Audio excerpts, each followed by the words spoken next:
Hello there, my name's Georgie Newbery. I'm a flower farmer and florist based between fashionable Bruton and up and coming Wincanton, here in sunny, today, Somerset. And it is the 30th of October 2021 and I'm bored with waiting for a frost. So I'm going to start digging up my dahlias. And I thought you'd like to see how I do it and how I store them. Come on, let's get going. The first thing you need, of course, is a pair of gloves. Now I'm going to start with this little clump of dahlias here. There are not very many here, but they do include the absolutely divine and much beloved Carolina Wagamans. Here she is. And she's even got a fly in there. Poor old tired fly. Wishing that a frost would come along and call it a day. So I'm going to dig these up first and show you how I put them away. And I know that they haven't gone over. We haven't had a frost, so they're still flowering, but we will have a frost very soon. And I need to get them up because I need space to put the tulips for next year. So I can't wait. And they won't mind being dug up a little bit before the first frost. So this might be considered very much of niche interest, but here is my foot, size 7 boot. English size 7, so American size 9. And this is the stem of the Carolina Wagamans that I have just cut off. And this is the really quite dinky little bunch of tubers. So this is one season's growth, so it's not an enormous amount. And I may or may not split it next year, but I'm lifting it because I want to put the tulips where the dahlias were. And I always rearrange my dahlias. So there we are.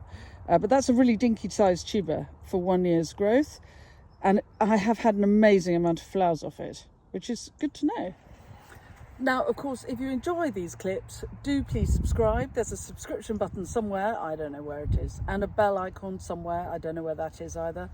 But the tips and tricks I give you in the clips are dead useful. So if you find them useful, please do buy me a coffee. The link for coffee buying is always in the blurb for each clip. And of course, you're not buying me a real coffee. It's just a contribution to making the clips. And the more people buy me a coffee, the more I'm encouraged to make more clips. So hopefully we're all happy. All right, let's get on.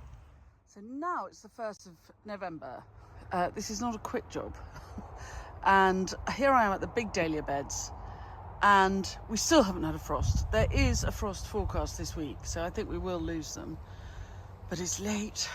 Topical for COP26. The world is warming up noticeably. Anyway, what I'm going to do is I'm going to go through these and I'm going to dig up the best couple of examples of my favourite varieties, and then the rest of them can be just dug up and chucked on the compost heap. So, ready, steady, go. Now, when I say best, I mean really healthy looking foliage, as well as really healthy looking flowers. So here come these cafe au lait. They have been amazing this year.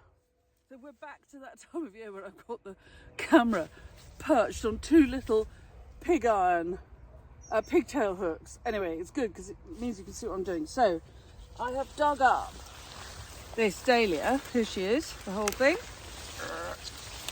She's quite a big girl. And you can see the size of her. Now this was a split tuber which I dug up last year. So it's good and big. And it was planted in very rich compost.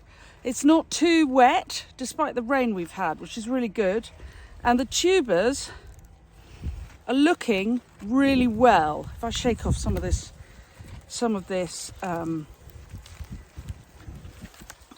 earth, look. Easier said than done to show you.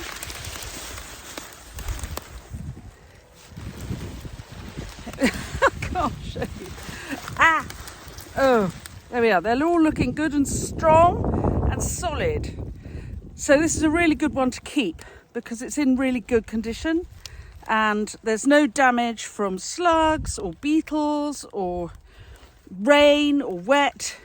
The compost is relatively dry, so I'm basically going to cut off the top ends, the stems, and I'm going to store this whole tuber like this for the winter, and then I'll split it again in the spring. I'll just see if I can find some of these famous eyes for you. They're easier said than done to see, and personally I don't bother. I tell you what, I'll cut this all off and then I'll show you if I can find some. Okay, hold fire. Right, it's very hard to see eyes, A, on the film, but B, when I've been brushing off the earth because it covers them up. But basically, if you've got a really strong, nice, fat, hard to the touch tuber, that is pretty much viable for next year. And this one, you can see there's last year's stem, which I still haven't got rid of, but this will split next year. 1, 2, 3, 4 plants. So that is quite a nice fat tuber for next year. So I'll label that, take it in, and that'll probably make me 4 plants for 2022. So I'm digging up about 3 of each, and they'll ballpark make me 3 plants each for next year. So I'll get 9 or 10 plants of each variety next year. I've got about 20 varieties. That'll give me about 200 plants. I won't be able to resist ordering a few more. So all in all, I'll end up with about 250 dahlia plants, which is plenty for me. I know any of you who know me will know that I really hate labels, but these I do label. So here we go, bracken ballerina, and I label with a very thick felt pen and a craft label, because they dry out slowly on the office floor, and these hopefully will stay on the tubers till the spring. As you know, labels are just appalling. Whatever you do, labels, nothing stays labelled. Anyway, I'll just tie this on here and get on with the next one. Now I try and get rid of as many of the worms as I can. They're very wormy in a good way, my clumps of dahlias. But also look, can you see these translucent little bobbles? Excuse my fat finger. They are slug eggs, so we'll get rid of them too. And of course, when I say get rid of, I don't mean kill. I mean take them out of the clump of dahlia tubers and leave them on the earth here, because it is not more important that I have dahlias than that the food chain functions, and slugs are an important part of the food chain. So I will leave the slug eggs, and probably around here somewhere, I haven't spotted him yet, Mr. Robin will come along and have a little snack, or the slug eggs will survive the winter, hatch into slugs, and in the spring they may eat some of my plants, but they may also feed hedgehogs and toads and beetles and other people who are hungry for a nice protein snack. And it is not my job as a gardener to deny the rest of the food chain a high protein snack. Okay, lecture over. And then when my barrow is as heavy as I can push, I take them in, arrange them on the floor of the office, come out and do the next lot. Come on then, better get on.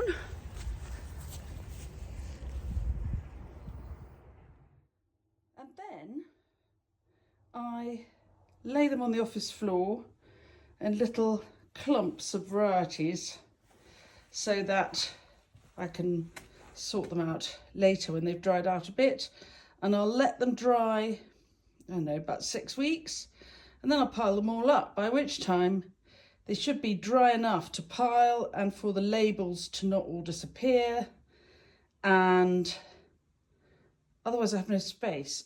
You can imagine. It's a good way of storing them. It's cold in here. There's a concrete screed floor. It's north facing. It doesn't get any direct sunlight. I don't turn the heating on. and so it's not freezing, but it's cold enough.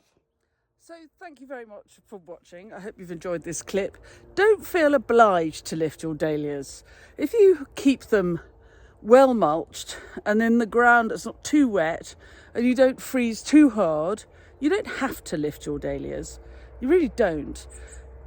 Dahlias that are split in the spring often, not always, the colours are sort of fresher, stronger. But I have been known to leave dahlia plants in the garden, in the ground for 6 years, and they've done fine. So don't feel obliged. I lift because this ground here is very, very wet. And I always have something where I don't want it. So I'm moving them I move them all the time. So next year they're going somewhere else. Plus I want to get rid of a load of them. The ones I'm bored with or I haven't cut this year. And the ones I really love, I need to cut more, I need to make more plants. So don't feel obliged to lift your dahlias. You can leave them in the ground.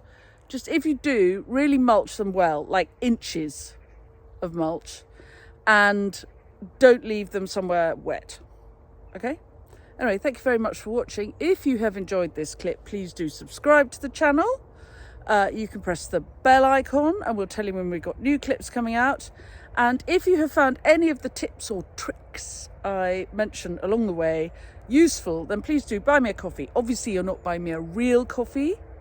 It's a sort of it's like a phrase we use. The link for buying a coffee is in the blurb for all my little clips. And it just supports the clips and makes me, reassures me that I'm doing the right thing, that people are interested, and encourages me to make more clips. So feel free to buy me a coffee, but don't feel obliged. Anyway, where did that voice come from? I will see you soon. I better get on. As you can see, there are a fair few to lift, and I can't keep stopping and chatting. Gotta get on.